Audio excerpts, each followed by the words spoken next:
If you've been told that a herniated disc won't heal and that surgery is your only option, that lie is keeping you in pain. Because up to 97% of disc herniations can heal when you have the right approach. But the way most people treat disc herniations actually makes them worse. My name is Dr. Grant Elliott, founder of RehabFix, and we've helped thousands of people with low back pain, disc herniations, and sciatica fully recover through our one-on-one online coaching program. And in this episode, I'm going to explain how disc herniations happen, how they actually heal, what most people get wrong during recovery, and walk you through a simple 3-step process to help you reduce your pain, take pressure off the disc and nerve, and help your disc heal naturally.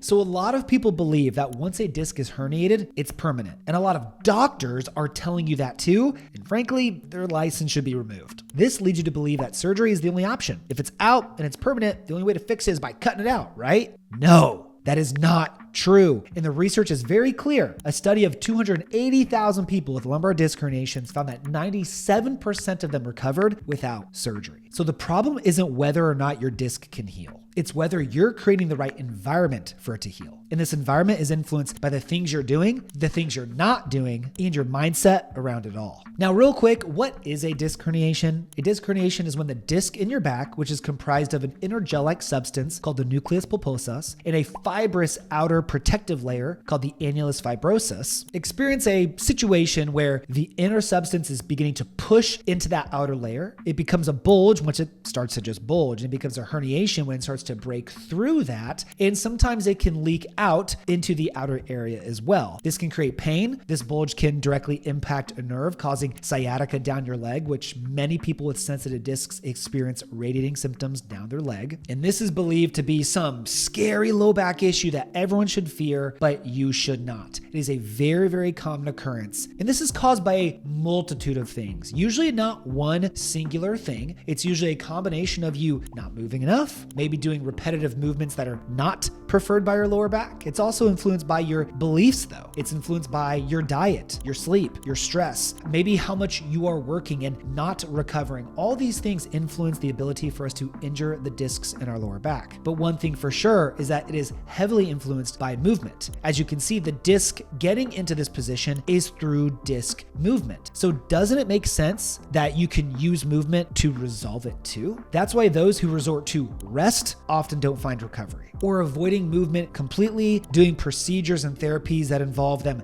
not moving, like massage or acupuncture or laser or various things where they're not taught how to move, you typically find yourself stuck in the same situation. And I certainly don't want you doing random exercises on the internet that may or may not be making it worse. So instead, I'm going to show you how to do the right movements in the right order so you can get relief now.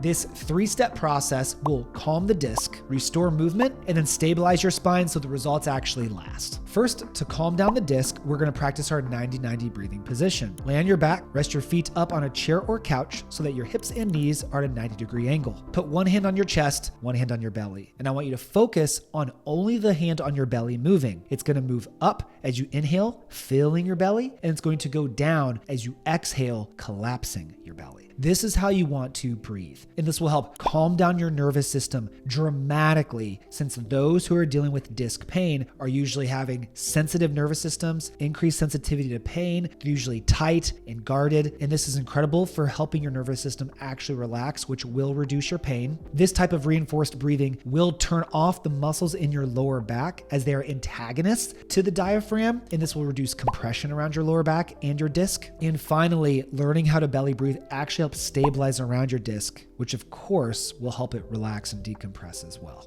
So don't let that top hand move, only the bottom hand, and let the lower back totally relax into the floor. Hey, real quick, I know you're struggling with pain and obviously want to fix it. So if you just text me the word pain to 317-751-9509, I will send you my free back pain fix demo. Just text that number and you can fix your pain. Thank me later. Back to the show. Now, this second part is crucial. As I showed you earlier, movement can cause that disc to push out. And the most common movement that exacerbates disc issues is flexion. So when you sit for long periods, this increases pressure on the disc in a backwards motion. It pushes it posteriorly. When you bend forward to tie your shoes, touch your toes, put socks on, that increases disc pressure backwards. That's why these movements often feel painful and hurt you if you're dealing with these type of low back problems. So if we know that sitting in a forward position, bending forward commonly exacerbates this, and we have studies to prove that, then we need to do the opposite motion of your low back to perform the opposite effect. So get down on the ground. First, just prop up on your elbows like you're reading a book or watching TV, and push your upper body up and down off the ground as to gently enforce extension into your lower back. Keep your lower back and glutes totally relaxed as you do this, attempting to push further over time. If bending forward pushes the disc backwards, going backwards pushes the disc forwards. And that's the direction we want to push it, which is away from the sensitive tissues and nerves. So as you do this, you're going to notice it gets easier and easier and easier, which means we're moving the disc back the direction we want it to go. As this becomes more comfortable, you can progress this by moving to your hands and pushing up further than you could on your elbows, only going to your limits of pain, just hitting that limit and returning, performing repetitively over time. And repetition is a key here. In yoga classes, they might have you hold it, but if you're dealing with these issues, that can flare up and make it worse. Discs love repetitive motion.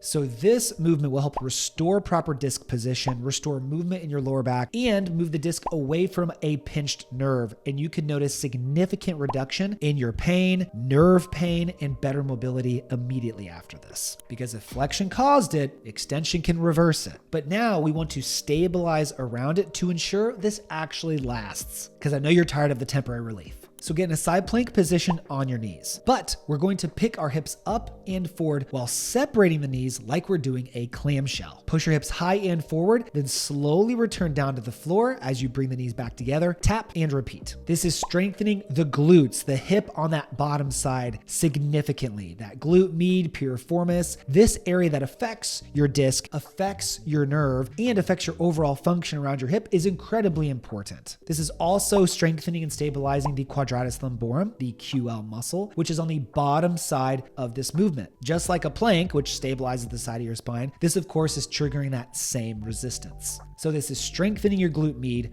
building hip stability and function, and stabilizing your QL muscle, your lower back. This will help support the disc long term. Now I want you to pay attention to how you feel after this sequence. If you notice significant improvement immediately after, it's because you're finally doing the right things in the right order. And if you try this and you can't do these, or maybe you feel pain, it's because you need things adjusted more specifically to you. This doesn't mean movement will help you, it just means you need the right movement. And if this did help you, this means you need the next steps. What comes after this? Well, a key mistake many individuals make is they might find something to get them pain-free, but now you need something to get you bulletproof. We can reduce the disc bulge and disc pain, but now we need to rebuild the disc and rebuild your spine and your movement so you have a plan for life. And that's the exact same process we've used to help thousands of people go from severe pain to pain-free and back to full activity within 3 to 6 months. And we accomplish this through our system called the centralization process. This tells us exactly what's causing your pain and the exact movements you need to do to fix it. And this process, on average, reduces your pain by 37% in a single session, and has helped some of our clients completely eliminate their pain within as little as 15 days. And I want you to try it. All you need to do is text me the word pain to 317-751-9509, and you can get a tailored step-by-step plan to permanently fix your back or sciatica issues following our centralization process. You can get a free demo with my team so we can help you finally fix this pain